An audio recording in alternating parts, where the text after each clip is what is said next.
최근 그린뉴딜과 관련해 꾸준히 계속해서 관심을 받고 있는 업종이 있습니다. 기계 업종이 그런데 어제는 구조조정에 대한 기대 때문에 두산그룹 주까지 올라가면서 더 관심이 많아졌습니다. 그래서 오늘은 기계와 조선 업종에 대해서 알아보는 시간을 갖도록 하겠습니다.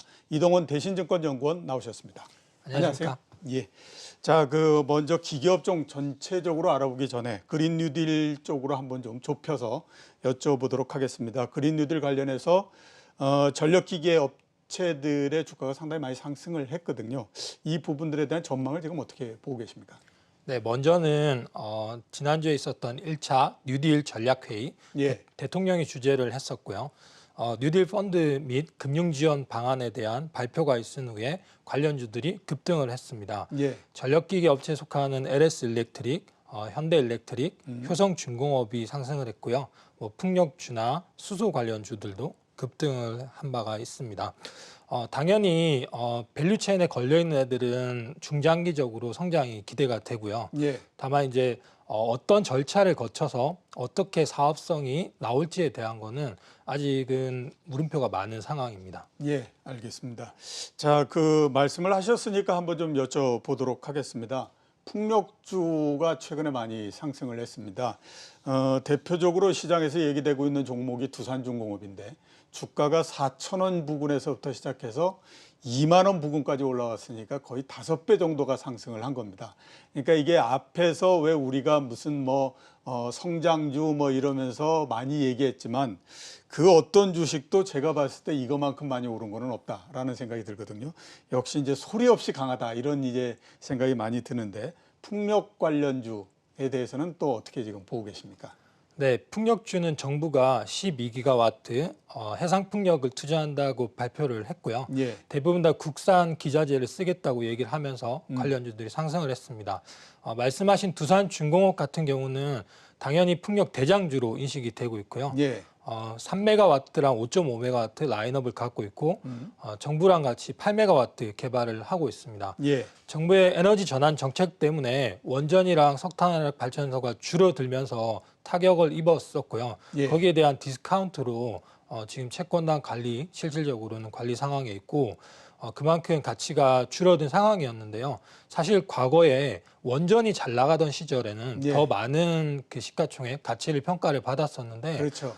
지금 이제 에너지가 전환되면서 두산중공업이 갖고 있던 가스 복합화력의 가스 터빈이나 신재생의 풍력 그리고 이번에 두산 퓨얼셀 지분을 인수하게 됐는데 연료전지 사업의 확장 이런 부분들이 가치에 반영됐다고 보고 있고요.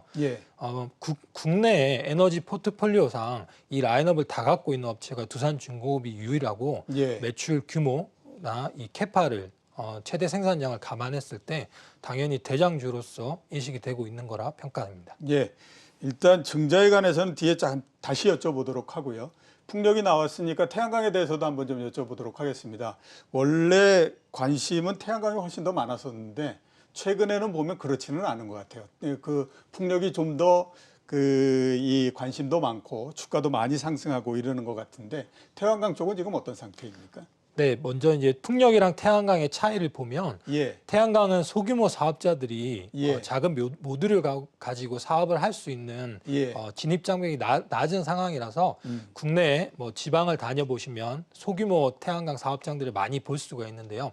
그래서 상대적으로 투자들이 어느 정도 돼 왔지만 풍력은 대규모 사업자들이 사업성이 있어야 투자를 할 수 있는 그런 진입장벽이 높은 산업이라서 그동안 투자가 안 돼 왔던 상황이고 민자 발전의 경우는 풍력을 투자하기가 더 힘든 상황이었는데 정부가 주도적으로 하겠다고 얘기를 하면서 그동안에 소외됐고 관심 밖이었던 풍력들이 상대적으로 더 크게 부각을 받고 있는 상황이라고 보고 있습니다. 네, 태양광도 정부가 문재인 대통령이 어제 2025년까지 태양광과 풍력에 대해서 현재 수준보다 3배 정도 투자를 더 확장하겠다고 얘기를 하고 있는데요. 3배요.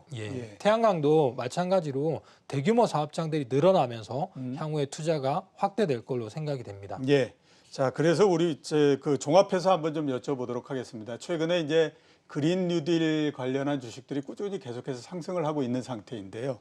이게 이번에 패션으로 한번 끝날지 아니면 꾸준히 계속해서 이어질지 거기에 대해서는 어떻게 판단하고 계십니까? 물론 미래는 이제 가봐야 아는 거긴 하겠지만 첫 번째로 글로벌 트렌드랑 맞기 때문에 어느 나라 할 거 없이 성장에 대한 욕구가 큰 상황이고요. 화석 연료를 줄여가는 게 방향이기 때문에 글로벌 트렌드에는 부합한다고 보고 있고요. 지금까지 태양광과 풍력이 투자된 게 앞으로 나갈 길에 비하면 많지 않기 때문에 이런 부분들을 어떻게 사업 성과를 높이는지가 중요한 키가 될 텐데 생각보다 국내 기자재 업체들의 밸류 체인이 견고하다고 보고 있습니다. 그래서 대규모 사업을 투자할 경우에 사업성이 빠르게 올라갈 거라고 생각이 되고 있습니다. 그동안에 아무튼 중소형주도 그렇고 그다음에 코스닥도 그렇고 크게 봐서는 코스피도 그렇고요. 하나의 큰 테마가 만들어져서 주가가 움직일 때에 그 기저의 정부의 정책이 어느 쪽으로 가느냐 하는 것들도 상당히 큰 역할을 한다라고 보이거든요. 옛날서부터도 계속 그래 왔고요. 그런 면에서 봤을 때 그린 뉴딜 관련한 주식들이 최근에 상승하고 있는 부분들을 이게 단순히 이번만으로서 끝날 거다라고 생각하지 마시고 꾸준히 계속해서 좀 관심을 가지셨으면 하는 생각이 좀 듭니다. 계속해서 한번 여쭤보도록 하겠습니다. 아까 두산중공업 말씀을 하셨으니까 이제 그 두산그룹 쪽으로 넘어가서 한번 여쭤보겠는데요. 어제 주가가 굉장히 크게 상승을 했습니다. 근데 이제 가장 대장주라고 얘기할 수 있는 두산중공업 같은 경우에 보면 1조 3천억 원의 유상증자를 하기로 했거든요. 원래로 따지게 되면 유상증자 하게 되면 주식시장 굉장히 안 좋지 않습니까? 과연 이 유상증자를 우리가 어떻게 봐야만 될까요? 지금은 두산그룹 자체가 완전히 망가지는 스토리로 생각을 하다가 증자를 한다면 일반적으로 증자를 하면 주가가 소폭 하락하는 경향성이 있지만 회사가 회생을 한다는 개념에서 증자를 하거나 아니면 신규 투자를 한다는 개념에서 증자를 할 때 주가가 올라가는 경우들이 꽤 있는데요. 그런 후자의 케이스라고 생각이 됩니다. 두산중공업은 지금 자금 마련에 대해서 3조 원 정도의 자구안에 대한 계획을 발표를 한 바 있고요. 1.3조 증자를 통해서 확보를 하게 되고 퓨얼셀 지분 17.77%를 받게 되고 그게 5천억을 좀 넘는 수준이고요.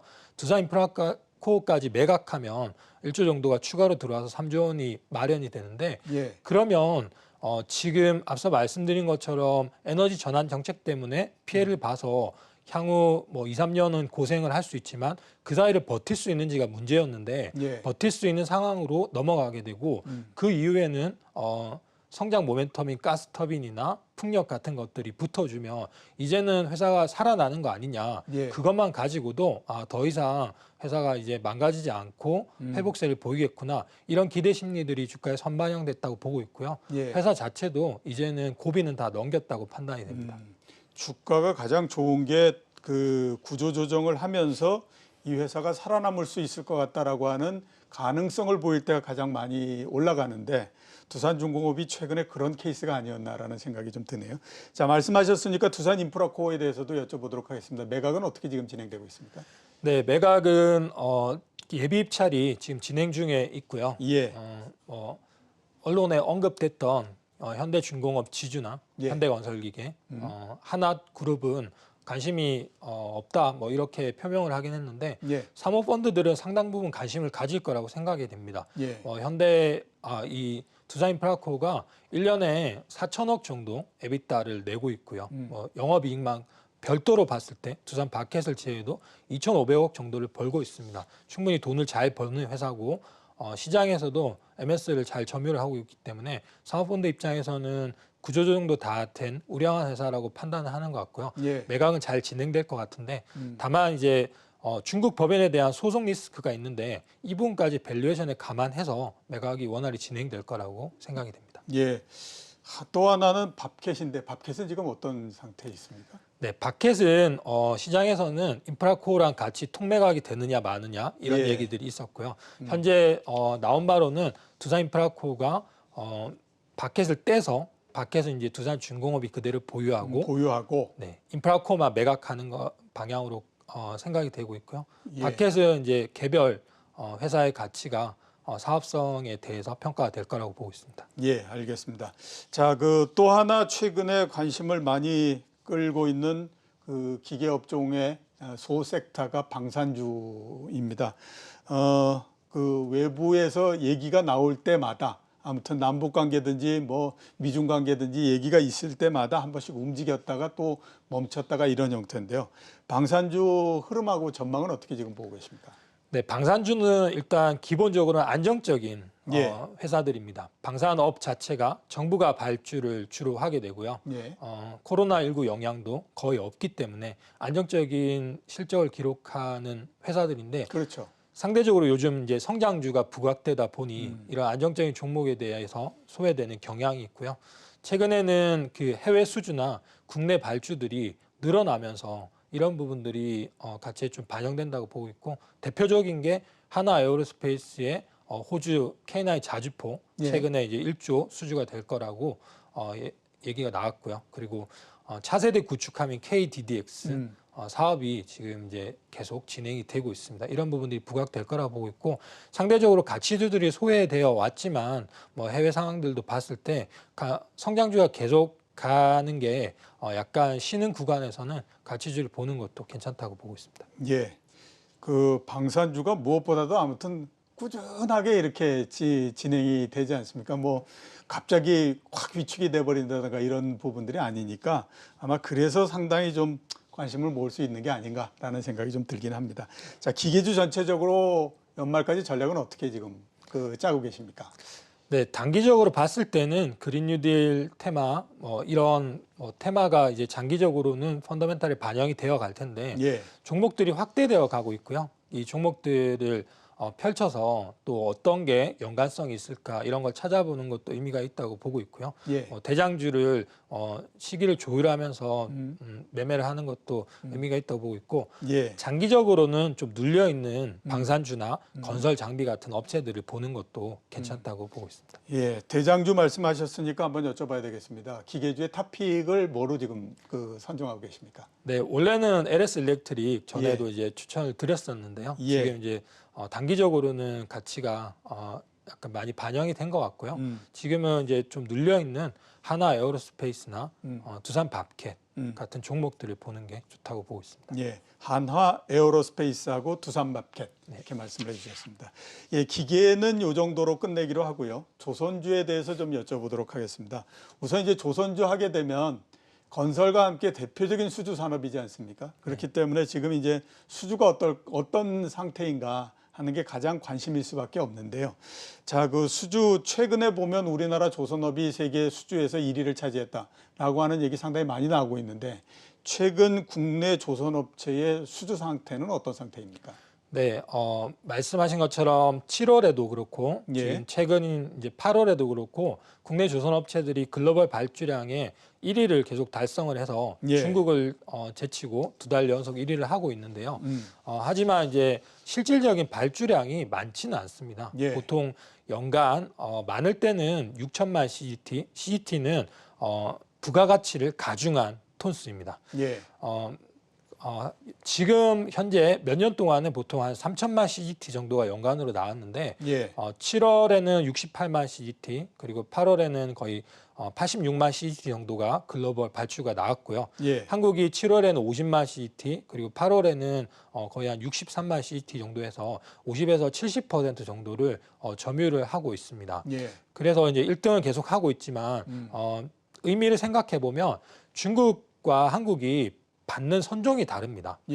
중국은 통상 한 배당 크기가 2.2만 CGT 정도 되고 한국은 수주받는 배가 3.4만 CGT 정도 돼서 한 50% 정도 부가가치가 더 높은 배를 수주받는다고 이렇게 볼 수 있는데, 요즘에 나오는 선박들이 자잘한 선박들은 지금 글로벌 상황상 발주들이 잘 안 나오고요.